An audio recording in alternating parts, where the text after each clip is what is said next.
হানাফি মাযহাবের মুসল্লিদের সালাফি বা আহলে হাদিস ইমামের পিছনে নামাজ হবে। মন্দিরে গিয়ে আমার জীবন ধন্য হয়েছে এরকম কথা বললে শরীয়তের মাসালা কি? মানুষ মারা গেলে 40 বার লোক খাওয়ানো যাবে কিনা? অনেকে বলে কলব নাকি মানুষের বাম স্তনের 4 ইঞ্চি নিচে, যা জিকিরের মাধ্যমে পরিষ্কার করা হয়। আসলে কলব মূলত কোথায় থাকে? কোরআন ও হাদিস ভিত্তিক সমাধান দিলে কৃতজ্ঞ হব। রাসূল সাল্লাল্লাহু আলাইহি সাল্লামকে বিশ্বনবী বলা যাবে কিনা? আরেকটা প্রশ্ন করা হয়েছে, সুন্নতে খাতনা না করলে সে কি মুসলমান হবে নাকি? জানাজার নামাজের পর হাত তুলে দোয়া করা যাবে কিনা? এক ভাই প্রশ্ন করেছেন, রাসূল সাল্লাল্লাহু আলাইহি সাল্লামকে স্বপ্নে দেখলে জাহান্নাম হারাম হবে কিনা? হাত তুলে দোয়ার নির্দিষ্ট কোনো কিবলা আছে কি? আরেকটা প্রশ্ন করা হয়েছে, এটা মানে বক্তা সংক্রান্ত, কোনো বক্তাকে নিয়ে আমাকে প্রশ্ন করবেন না, কারণ আমি চাই কোনো বক্তা যদি ভুল করে সে সংশোধন হোক। এখন আমি যদি বলেই ফেলি এখন, তত সংশোধনের পথ আর ব্যক্তিগত জেনে নেবেন। অনেকে বলে কলব নাকি মানুষের বাম স্তনের 4 ইঞ্চির নিচে, যা জিকিরের মাধ্যমে পরিষ্কার করা হয়। আসলে কলব মূলত কোথায় থাকে? কোরআন ও হাদিস ভিত্তিক সমাধান দিলে কৃতজ্ঞ হব। কোরআন ও হাদিস থেকে প্রমাণিত কলব অন্তর বাম স্তনের 2 আঙ্গুল নিচে।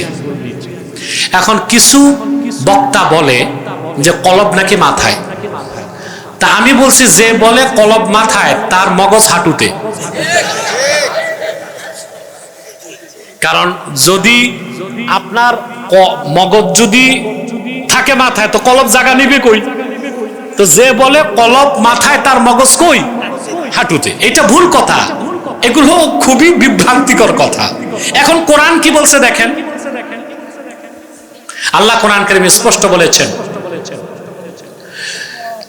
ইন্নাহা লা তা'মাল আবসার ওয়ালাকিন তা'মাল কুলুবুল্লাতী ফিস সুদূর।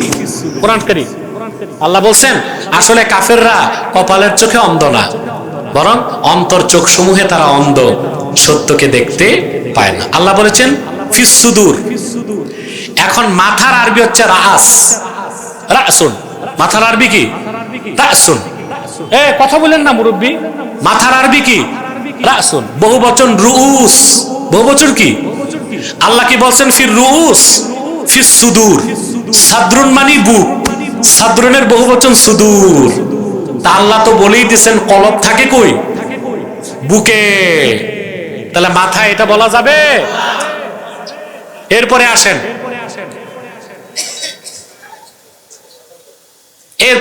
বুখারী শরীফের হাদিস। আল্লাহর হাবিব সাল্লাল্লাহু আলাইহি ওয়াসাল্লাম ইরশাদ করেছেন, বুখারী শরীফ কিতাবুল ঈমানের হাদিস, আলা ওয়া ইন্না ফিল জাসাদি মুদগাহ ইযা সালাহাত সালাহাল জাসাদু কুল্লু ওয়া ইযা ফাসাদাত ফাসাদাল জাসাদু কুল্লু আলা ওয়া হিয়াল কলব। সাবধান, জেনে রেখো, মানুষের দেহে একটা গোশতের টুকরা আছে, ওই টুকরাটা যখন ভালো হয়ে যায় পুরা মানুষটা ভালো হয়ে যায়, ওই টুকরাটা যখন খারাপ হয়ে যায় পুরা মানুষটা খারাপ হয়ে যায়। আপনারা জানেন মাথা ফেটে গেলে মগজ পাওয়া যায়, গোশতের টুকরা পাওয়া যায় ভিতরে? কথা বলেন। মাথা অপারেশন করে যে মগজ বের করা হয়, ব্রেন অপারেশনে, গোশতের টুকরা পাওয়া যায়? বুক কাটলে গোশতের টুকরা পাওয়া যায় বাম স্তনের 2 আঙ্গুল নিচে, ওইটাই কলব। এবার আসেন, মেডিকেল সায়েন্স ও কোরআন হাদিসকে 1500 বছর পর বিশ্বাস করে মেডিকেল সায়েন্সও বলতেছে কলব বা হৃদয় বা অন্তর বা হার্ট, এটার অবস্থান বুকে, মাথায় না। আপনাদের দেশে যাদের হার্ট অ্যাটাক করে তখন ডাক্তারের কাছে অপারেশন করতে গেলে মাথা কাটে না বুক কাটে? তো এইটা কত নাম্বার পাগল হইলে বলতে পারে যে কলব মাথায়? হার্ট অপারেশন হয় না? কেমন অপারেশন হয়? ওপেন হার্ট সার্জারি কেমনে করে জানেন? রোগী যায় অ্যানেস্থেসিয়া করে স্টেনলেস স্টিলের কুড়াল দিয়া সিনাটাকে ডাক্তার কাটে, তারপর 2 পাশ সরায় দেয়। এখন অত্যাধুনিক নিয়ম বের হয়েছে, এত কাটতে হয় না। তারপর কলব যে অন্তরটাকে বের করে ট্রেতে রাখে, কোথায়? তারপর অপারেশন করে। তো যদি কলব মাথায় থাকতো তো হসপিটালে হার্ট স্পেশালিস্টটা কি সিনা কাটতো না মাথা কাটতো? তো বোঝা যায় কলব কই? কথা বলে না, বুকে না মাথায়? বুকে। এরপরে আসেন, বিজ্ঞান বলে আপনার যে হার্ট এটা গোশতের টুকরা, এটা সিস্টল এবং ডায়াস্টল, সংকোচন সম্প্রসারণ করে, হার্ট কাঁপে, রক্ত সংকোচন করে, রক্ত আবার প্রসারণ করে, সংকোচন সম্প্রসারণ, সিস্টল এন্ড ডায়াস্টল। এটা জানেন আপনারা বিজ্ঞান বই যারা পড়ছেন। এই জন্য হার্ট কাঁপে। কতবার কাঁপে? সেকেন্ডে 73, মিনিটে 73 বার। কতবার? এই যে কাঁপে, এটা বাইরে হাত দিলে বোঝা যায়? জি, বুকের নিচে হাত দেন দেখবেন আওয়াজটা কি হয় জানেন? লাভ ডাব। বিজ্ঞান বলছে আওয়াজটা হয় লাভ ডাব। আমি বলি লাভ ডাব না, বলে রাব রাব রাব। বিজ্ঞান তো আরবি জানে না, এই জন্য ভুল শুনছে, লাভ ডাব। কি বলে? রাব রাব রাব, রবের গুণ গায়, সুবহানাল্লাহ বলে। তাহলে হাত দিলে হার্ট কাঁপে, এটা বুকে হাত দিলে পাই না মাথায়? তো সব দলিল প্রমাণে বোঝা যায় হার্ট কই, কল্ব কই। এই জন্য বলছে যে বলে কল্ব মাথায় তার মগজ হাঁটুতে। আল্লাহ হেদায়েত করুক। বাবা তোমরা কি আমার প্রশ্নের উত্তর দিতে আনছো না ওয়াজ শুনতে আনছো? রাসূল সাল্লাল্লাহু আলাইহি সাল্লামকে বিশ্বনবী বলা যাবে কিনা? জি যাবে, তবে বেশি আদব হচ্ছে সৃষ্টি জগতের নবী বললে। আরেকটা প্রশ্ন করা হচ্ছে, সুন্নতে খাতনা না করলে সে কি মুসলমান হবে নাকি? সুন্নতে খাতনা করা সুন্নতে মুআক্কাদা, এটা কি? এখন কেউ যদি পরিণত বয়সে মুসলিম হয়, সে যদি না করে সমস্যা নাই, কিন্তু যে মুসলিমের ঘরে পয়দা হয়ে করলো না, সে গুনাহগার হবে।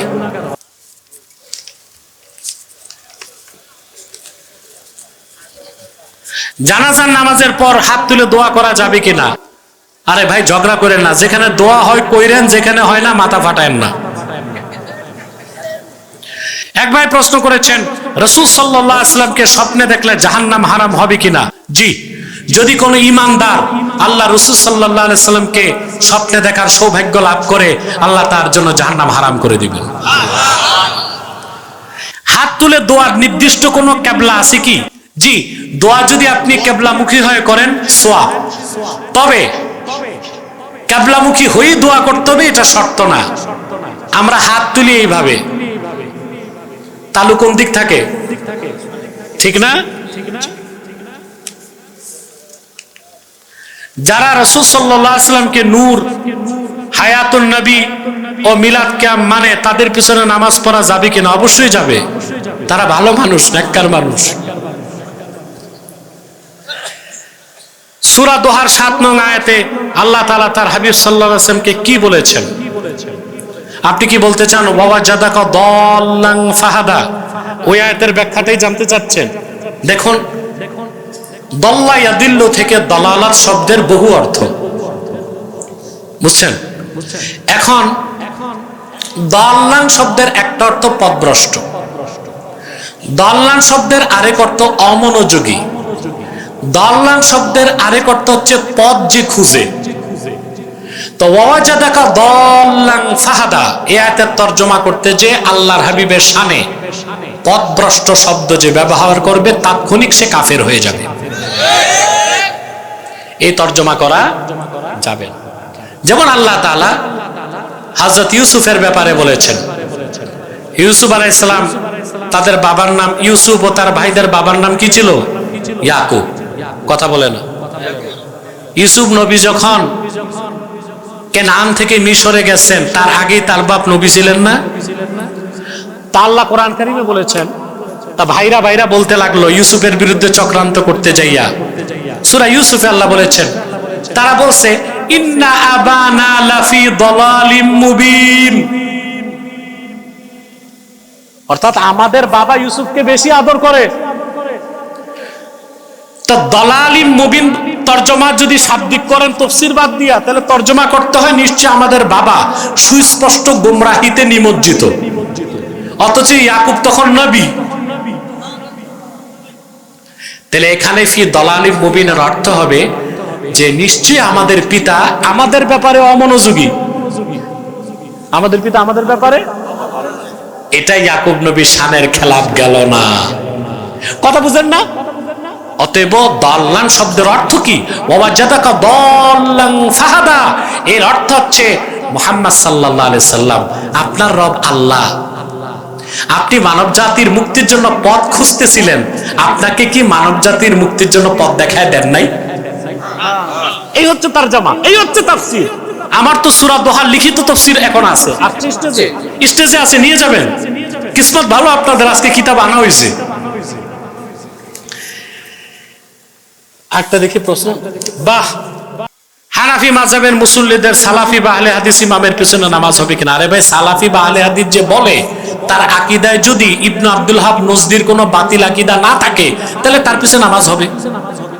আর কেউ সালাফিও না, আহলে হাদিসও না, আপনার মতো পরিচয় দিচ্ছে কি সুন্নি, কিন্তু তার আকীদায় যদি ইবনে আব্দুল হাব নজদির বাতিল আকীদা থাকে, তার পিছনে নামাজ হবে না। মন্দিরে গিয়ে আমার জীবন ধন্য হয়েছে এরকম কথা বললে শরীয়তের মাসালা কি? যে এটা বলছে তার ঈমান নষ্ট হয়ে গেছে, তারে প্রকাশ্যে তওবা করতে হবে।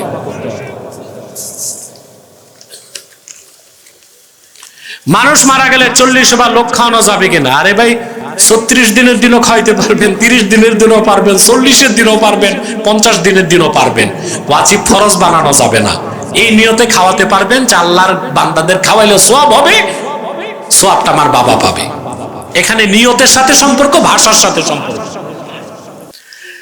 মাজার জিয়ারত বা কবর সামনে রেখে দোয়া করা বৈধ কিনা? বহুত প্যাচ গোছে আছো তোমরা। দেখুন, ফতোয়া আলমগীরিতে এসেছে, ফাতাওয়া আলমগীরিতে এসেছে যে আপনারা যখন কবর জিয়ারত করবেন, ইয়াস্তাকবিলুল কিবলাতা ওয়া ইয়াস্তাকবিরুল কবরা, কবরের দিকে পিছন থাকবে, কিবলার দিকে সিনা থাকবে। কিন্তু সহিহ হাদিস থেকে দেখা যায় কবর জিয়ারতের সুন্নাত হচ্ছে, কবর জিয়ারতের সময় সুন্নাত হচ্ছে আপনি যদি বাবার কবর জিয়ারত করেন, আপনার সিনাটা বাবার দিকেই থাকবে। এখন ফতোয়া আলমগীরিতে এটা আসছে কেন? প্রশ্ন আসে না? এটাই অনেক আলেমের প্যাচ লেগে গেছে যে ফতোয়া আলমগীরিতে আসছে ইয়াস্তাকবিলুল কিবলাতা ওয়া ইয়াস্তাদবিরুল কবরা। এটার কারণ ফতোয়া আলমগীরি লেখা হয়েছে বাদশাহ আলমগীরের যুগে, বুঝলেন? বাদশাহ আলমগীর খুব নেককার বাদশাহ ছিল, তাহাজ্জুদ গুজার। 700 আলেমে মিলে একটা ফতোয়ার কিতাব লিখছে। এই 700 আলেমের একজন আলেমের নাম শুধু বলতেছি, শাহ ওলিউল্লাহ মুহাদ্দিস দেওলভীর পিতা শাহ আব্দুর রহিম, একজন আলেম। এরকম 700 আলেম নিয়ে এই ফতোয়ার কিতাবটা লেখা হয়েছে। যখন এই ফতোয়ার কিতাব লেখা হয়েছে, তখন হিন্দুস্তানে কবর পূজা, মাজার পূজা, পীর পূজা বেড়ে গেছিল। ওই বেদাত থেকে রক্ষা করার জন্য এই ফতোয়াটা এসেছে, জিয়ারতের সময় যেন সিনাটা থাকে কিবলার দিকে আর পিঠ থাকে কবরের দিকে। কিন্তু যেহেতু সুন্নাত হচ্ছে যে আপনি আপনার পিতার কবর জিয়ারত করলে, শেখের কবর জিয়ারত করলে, কোনো মুমিনের কবর জিয়ারত করলে যদি সওয়াব চান, তাহলে আপনি কবরের দিকেই মুখ রাখবেন। হাত তুলে দোয়া করলে তার কাছে চাওয়া হয় না, হাতের তালু কোন দিক, বুঝতে পারছেন? প্রকার ভেদে রোজা কত প্রকারই কি কি প্রশ্ন করছে একজন। আরে ভাই, এমনও প্রশ্ন কি করতে পারে, হুজুর বলেন তো আমার বাবার নাম কি? দেখেন, রোজা, রোজা এটাকে আরবিতে বলে সওম। কি বলে? সওমের বহুবচন সিয়াম। সওম শব্দের দুইটা অর্থ। কয়টা? সওম শব্দের একটা অর্থ ইমসাক, পানাহার থেকে বিরত থাকা। সওম শব্দের আরেকটা অর্থ সুকুত, চুপ থাকা। বুঝেন নাই? একটা অর্থ কি? ইমসাক, পানাহার থেকে। হ্যাঁ মিয়া সাহেব, হাসো কেন? চুপচাপ বসো না, আর কয়েক মিনিট। সওম শব্দের একটা অর্থ কি? ইমসাক, পানাহার থেকে বিরত থাকা। সওম শব্দের আরেকটা অর্থ সুকুত, কথা না বলে চুপ থাকা। আল্লাহ তাআলা দোনো অর্থে সওম শব্দ কোরআন কারীমে ব্যবহার করেছেন। যেমন ইয়া আইয়ুহাল্লাযীনা আমানু কুতিবা আলাইকুমুস সিয়ামু কামা কুতিবা আলাল্লাযীনা মিন ক্বাবলিকুম লাআল্লাকুম তাত্তাকুন। ঈমানদারগণ, তোমাদের উপর রোজাকে ফরজ করা হয়েছে। এখানে সওম হচ্ছে পানাহার থেকে বিরত থাকা, রোজার দিন, দিনের বেলা। আবার সূরা মারইয়ামে আল্লাহ বলছেন ঈসা নবীর জন্ম হয়েছে বাপ ছাড়া। কিভাবে? ঈসা নবীর বাপ ছিল? কথা বলে না।